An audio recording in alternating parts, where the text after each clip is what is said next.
नमस्कार good morning. आज मे 24 तारिख शनिवार। आज दिन भरी अनेक बड़ गुरुत्वपूर्ण खबर गुड़िक आसी।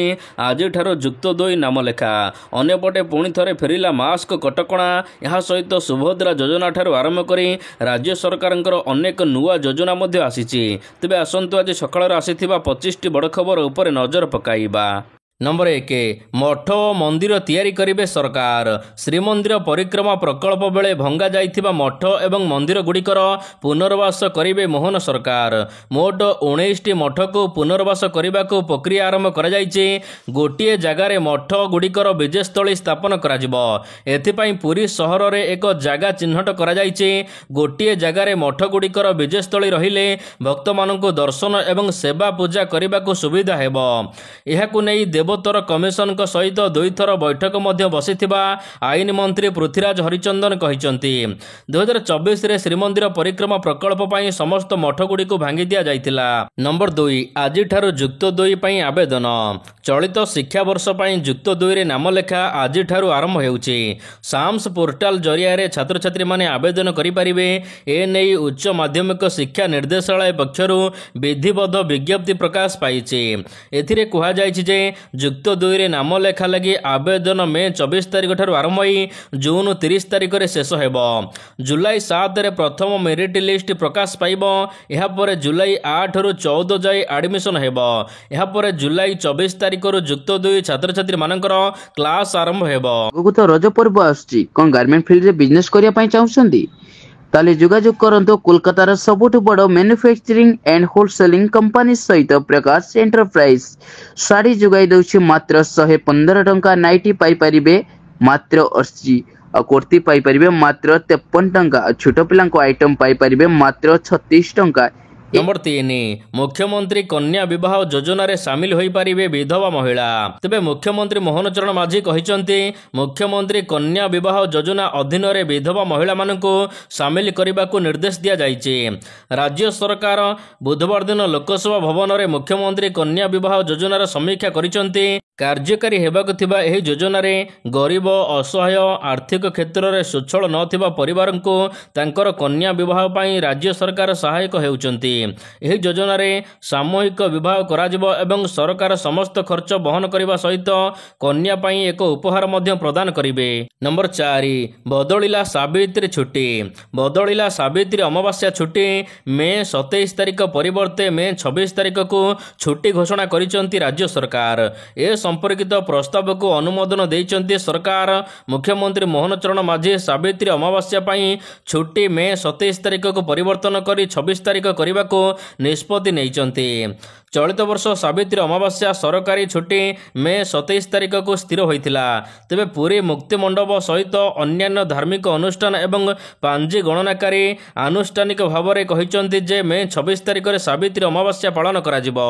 नंबर 5 जुक्त 2 रीचेकिंग एवं री एडिशन पई विज्ञप्ति प्रकाश। जुक्त 2 परीक्षा फल को नहीं रीचेकिंग एवं री एडिशन पई आवेदन करि परिबे छात्र छात्री। ए नै सीएचएससी कार्यालय पक्षर विज्ञप्ति प्रकाश पाइছে। तेबे मे 30 तारिख जून 13 तारिख पर्यंत आवेदन करि परिबे। एथिपई 200 टंका फीस देबाक पड़िबो। प्रत्येक खाता देखा पई 200 टंका फीस रहिছে। नंबर 6 प्रबल वर्षा संभावना। 27 तारिख रे आसुचे लघुचाप। 27 तारिख बेलको पश्चिम केंद्रीय एवं एहार पार्श्ववर्ती उत्तर बंगोपसागर रे एक लघुचाप सृष्टि हेबार संभावना रहिছে। एहार प्रभाव रे 27 एवं 28 तारिख 2 दिन धरी राज्य रे प्रबल वर्षा हेबो। पाणीपाग विभाग सतर्क सूचना जारी करिछि। दक्षिण ओडिशार रायगड़ा कोरापुट मालकानगिरी जिले में प्रबल वर्षा होई पारे। पाणीपाग विभाग कहवा अनुसार एथर सहल आसिम मौसुमी एथिपई लघुचाप सहायक हेबो। तेबे आगामी 2 रु 3 दिन मध्य दक्षिण पश्चिम मौसुमी वायु केरल उपकूल छुईब। यार निर्धारित समय सीमा आगरू ओडिशा छुईब बोली आकलन करिछि पाणीपाग विभाग।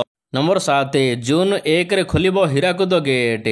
ବନ୍ୟା ସମ୍ଭାବନା ଥିବାରୁ ଏବଂ ରାଜ୍ୟରେ ବଡ଼ ବର୍ଷା ଆଗକୁ ଥିବାରୁ ହୀରାକୁଦ ଜଳଭଣ୍ଡାର ଜୁନ୍ 1 ତାରିଖରେ କୌଣସି ସମୟରେ ଖୋଲିପାରେ। ହୀରାକୁଦ ଡ୍ୟାମ୍ କର୍ତ୍ତୃପକ୍ଷ ଏ ସମ୍ପର୍କରେ ଚେତାବନୀ ଜାରି କରିଛନ୍ତି। ଏଥିପାଇଁ 15ଟି ନିମ୍ନାଞ୍ଚଳ ଜିଲ୍ଲାଗୁଡ଼ିକୁ ସତର୍କ ସୂଚନା ଜାରି କରାଯାଇଛି। ଜିଲ୍ଲାପାଳଙ୍କୁ ଚିଠି ଲେଖାଯାଇଛି। ବନ୍ୟା ଜଳ ନିୟନ୍ତ୍ରଣ ପାଇଁ ଜୁନ୍ 1 ତାରିଖରୁ ଅକ୍ଟୋବର 31 ତାରିଖ ମଧ୍ୟରେ ହୀରାକୁଦ ଡ୍ୟାମ୍ ଦ୍ୱାରା ଜଳ ଛଡ଼ାଯାଇଥାଏ। ତେବେ ବନ୍ୟା ଜଳ ଆଗୁଆ ଛଡ଼ାଯିବ। ଏଥରକ ଜୁନ୍ 1 ତାରିଖରେ ହୀରାକୁଦ ପ୍ରଥମ ବନ୍ୟା ଜଳ ଛାଡ଼ିବ। ନମ୍ବର 8 ନିଶାମୁକ୍ତ ହେବ ଓଡ଼ିଶା। ବେଆଇନ ନିଶାମୁକ୍ତ ହେବ ଓଡ଼ିଶା। ପ୍ରଥମ ଥର ପାଇଁ ଅବକାରୀ ବିଭାଗ ପକ୍ଷରୁ ନିଶା ବିରୋଧୀ ଅଭିଯାନ ଆରମ୍ଭ ହେବାକୁ ଯାଉଛି। ସବୁ ବିଭାଗର ମିଳିତ ଉଦ୍ୟମରେ ଏହି ଅଭିଯାନ ଆରମ୍ଭ ହେବ। ସବୁ ଗାଁରେ ସଚେତନ କାର୍ଯ୍ୟକ୍ରମ କରାଯିବ। ସବୁ ବିଭାଗର ସଚିବଙ୍କ ସହିତ ଆଲୋଚନା ହୋଇଛି। ଓଡ଼ିଶାକୁ ସମ୍ପୂର୍ଣ୍ଣ ବେଆଇନ ନିଶାମୁକ୍ତ କରିବାକୁ ଯୋଜନା କରିଛନ୍ତି ରାଜ୍ୟ ସରକାର। ତେବେ ଆସନ୍ତା 31 ତାରିଖରୁ ଜୁନ୍ 26 ତାରିଖ ଯାଏ ତେବେ ମାସେ ପର୍ଯ୍ୟନ୍ତ ପାଳନ କରାଯିବ ନିଶା ନିବାରଣ କାର୍ଯ୍ୟକ୍ରମ। ମେ 31 ତାରିଖରେ ଏହାର ଶୁଭାରମ୍ଭ କରିବେ ମୁଖ୍ୟମନ୍ତ୍ରୀ। ବର୍ଷରେ 3 ଥର ଚାଲିବ ଏହି କ୍ୟାମ୍ପେନ୍। ପ୍ରତି ଗାଁରେ ଦାସକାଠିଆ, ଘୋଡ଼ା ନାଚ ଭଳି ଲୋକକଳା ମାଧ୍ୟମରେ ଲୋକମାନଙ୍କୁ ବାର୍ତ୍ତା ପହଞ୍ଚାଇବା ସହିତ ବେଆଇନ ନିଶାମୁକ୍ତ କରିବାକୁ ଓଡ଼ିଶା ସରକାରଙ୍କର ଯୋଜନା। ନମ୍ବର 9 ଢେଙ୍କାନାଳରେ 22ଟି ପ୍ରକଳ୍ପର ଲୋକାର୍ପଣ ଏବଂ ଶୁଭାରମ୍ଭ କଲେ କେନ୍ଦ୍ରମନ୍ତ୍ରୀ ଧର୍ମେନ୍ଦ୍ର ପ୍ରଧାନ। କେନ୍ଦ୍ର ଶିକ୍ଷାମନ୍ତ୍ରୀ ଧର୍ମେନ୍ଦ୍ର ପ୍ରଧାନ ଶୁକ୍ରବାର ଦିନ ଢେଙ୍କାନାଳ ଜିଲ୍ଲା କାମାକ୍ଷା ନଗରରେ କେନ୍ଦ୍ରୀୟ ବିଦ୍ୟାଳୟ ସମେତ ପ୍ରାୟ 133 କୋଟି 65,000 ଟଙ୍କାର ଉର୍ଦ୍ଧ୍ୱ ବିଭିନ୍ନ ପ୍ରକଳ୍ପର ଲୋକାର୍ପଣ ଏବଂ ଶିଳାନ୍ୟାସ କରିଛନ୍ତି। କେନ୍ଦ୍ର ଏବଂ ରାଜ୍ୟ ସରକାରଙ୍କ ମିଳିତ ଉଦ୍ୟମରେ ଉଦ୍ଘାଟନ ଏବଂ ଶିଳାନ୍ୟାସ କରାଯାଇଥିବା ପ୍ରକଳ୍ପଗୁଡ଼ିକ ଢେଙ୍କାନାଳ ଜିଲ୍ଲାର ବିକାଶକୁ ଆଗକୁ ନେବାରେ ସହାୟକ ହେବ ବୋଲି କେନ୍ଦ୍ର ଶିକ୍ଷାମନ୍ତ୍ରୀ କହିଛନ୍ତି। ନମ୍ବର 10 ଆସିବ ନୂଆ ଅବକାରୀ ନୀତି। ରାଜ୍ୟରେ ଲାଗୁ ହେବ 3 ବର୍ଷିଆ ନୂଆ ଅବକାରୀ ନୀତି। ଖୁବ୍ ଶୀଘ୍ର ନୂଆ ଅବକାରୀ ନୀତି ସମ୍ପର୍କରେ ଘୋଷଣା କରାଯିବ ବୋଲି ମନ୍ତ୍ରୀ କହିଛନ୍ତି। ଜୁନ୍ 15ରୁ ଜୁନ୍ 20 ଭିତରେ ଆସିବ ନୂଆ ଆଇନ। ବରିଷ୍ଠ ଅଧିକାରୀ ଏନେଇ ସମୀକ୍ଷା କରୁଛନ୍ତି ବୋଲି ମନ୍ତ୍ରୀ କହିଛନ୍ତି। 4ଟି କମିଟି ବିଭିନ୍ନ ଦିଗକୁ ନେଇ ରାଜ୍ୟରେ ଅନୁଧ୍ୟାନ କରୁଛନ୍ତି। ଆନ୍ଧ୍ର ସମେତ ବିଭିନ୍ନ ରାଜ୍ୟକୁ ଯାଇ ମଧ୍ୟ ଅନୁଧ୍ୟାନ କରୁଛନ୍ତି। ଏହାପରେ ଜୁନ୍ 15ରୁ 20 ଭିତରେ ନୂଆ ଅବକାରୀ ନୀତି ଆସିବ। ନମ୍ବର 11 ପୁଣି ଫେରିଲା ମାସ୍କ କଟକଣା। ଦେଶର କେତେକ ରାଜ୍ୟରେ ଧୀରେ ଧୀରେ କରୋନା ମାମଲା ବୃଦ୍ଧି ପାଇବାରେ ଲାଗିଛି। ଏପଟେ ଆନ୍ଧ୍ରପ୍ରଦେଶର ସରକାର ନିଶ୍ଚିତ କରିଛନ୍ତି ଯେ ତାଙ୍କ ରାଜ୍ୟରେ କୌଣସି ସକ୍ରିୟ ଆକ୍ରାନ୍ତ କରୋନା ରୋଗୀ ନାହାନ୍ତି। କିନ୍ତୁ ପଡ଼ୋଶୀ ରାଜ୍ୟଗୁଡ଼ିକରେ ମାମଲା ପୁଣି ବୃଦ୍ଧି ପାଇଛି। ଏହାକୁ ଦୃଷ୍ଟିରେ ରଖି ଆନ୍ଧ୍ରପ୍ରଦେଶ ସରକାର ସର୍ତ୍ତମୂଳକ ପଦକ୍ଷେପ ଗ୍ରହଣ କରିଛନ୍ତି।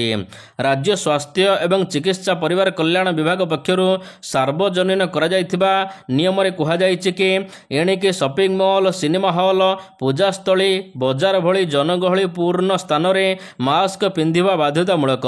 ଏହା ସହିତ ନାଗରିକମାନଙ୍କ ପାଇଁ ଏକ ନିର୍ଦ୍ଦେଶନାମା ଜାରି କରାଯାଇଛି।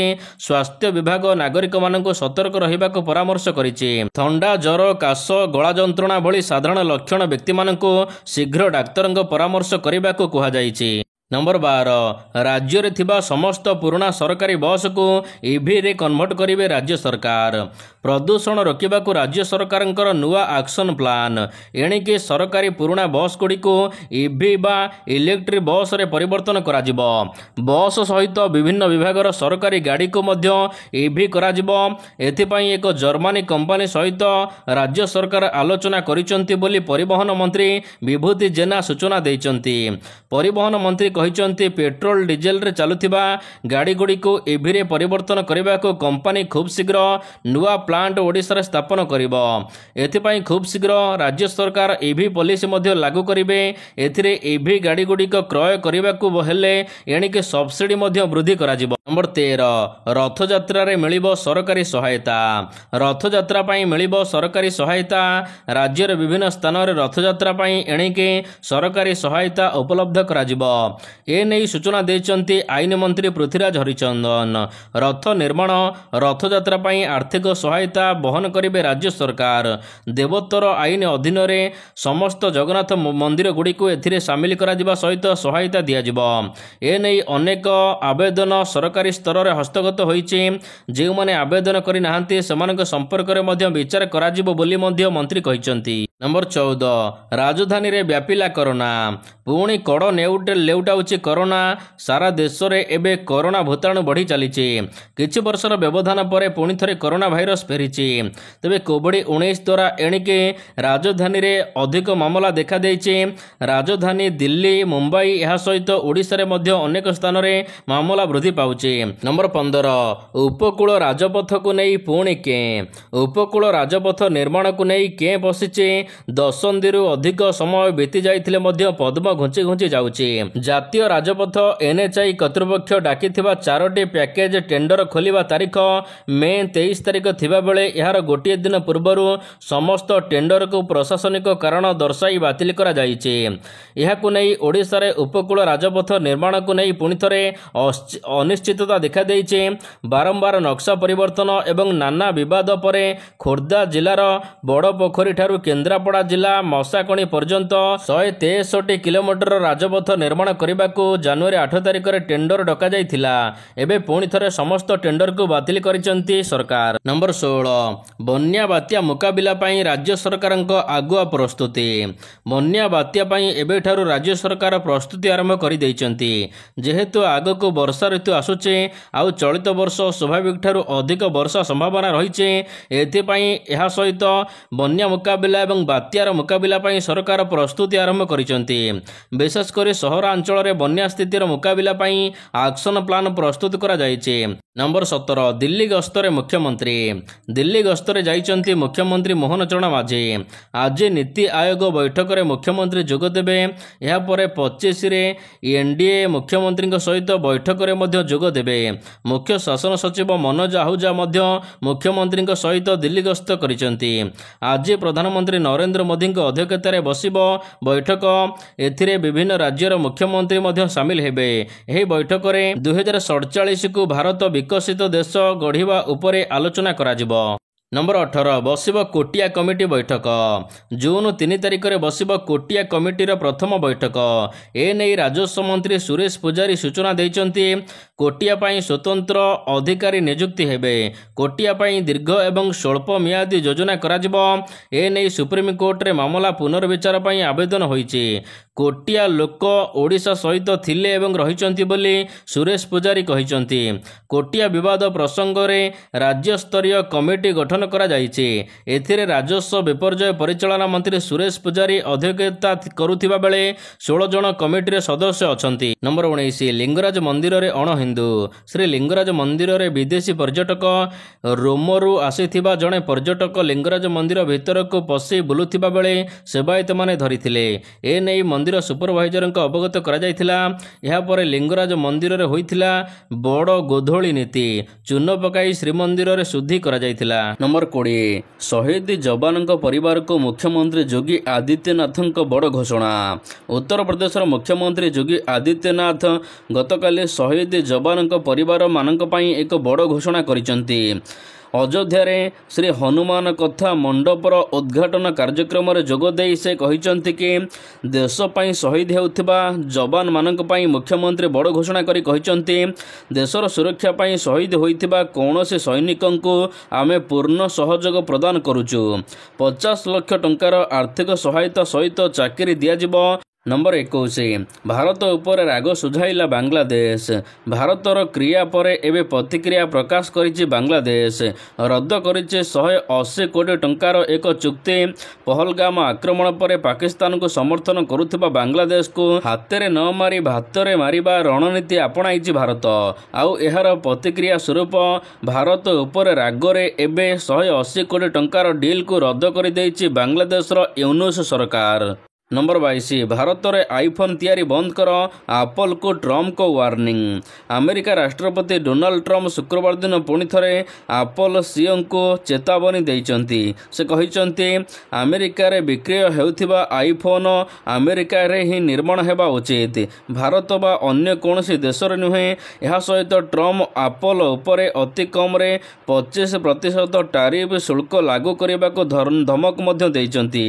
अमेरिका राष्ट्रपति ଘୋଷଣା କରିଛନ୍ତି ଯେ ଆଇଫୋନ୍ ଏବେ ଭାରତରେ ଆଉ ତିଆରି ହେବ ନାହିଁ।